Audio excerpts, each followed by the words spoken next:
अभंग जगद्गुरु तुकोबारायांचा आजच्या अभंगातून जगद्गुरु तुकोबाराय हे भगवंताला काय आवडतं ते सांगताय।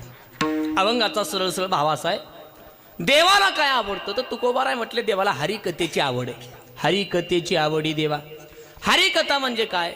कीर्तन, भजन, नामस्मरण, सत्संग, ह्या सर्व काही ज्या गोष्टी आहेत ह्या भगवंताला प्रिय आहेत। बरं, नुसत्या प्रिय नाहीत, अतिप्रिय आहेत। नुसत्या अतिप्रिय नाहीत, प्राणापेक्षा जास्त प्रिय आहेत।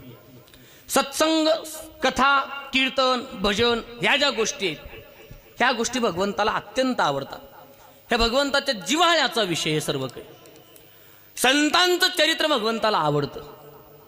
संतांचं चरित्र तर आवडतंच, पण जे संतांचं चरित्र गातात ज्ञानोबाराय म्हटले ते सुद्धा भगवंताला प्राणापेक्षा प्रिय आहे। तेही प्राणा परवते आवडती मज निरुते, जे भक्त चरित्राते प्रशंसती, ही ताकद संतांच्या चरित्रामध्ये हे भगवंताला जास्त आवडतं।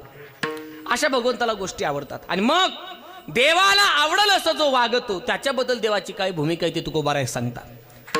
देवाला आवडल असं ज्याचं जीवन आहे त्या जीवनाबद्दल भगवंताचं तितकंच समर्पण आहे। भगवंताला आवडेल असं जो वागतो मग देव त्याला आवडेल असं वागतो। करीतो सेवा दासाची, कोण आहे कसा याचा काही विचार करत नाही। मनामध्ये संकोच कसलाच त्याच्या येत नाही म्हणे। का?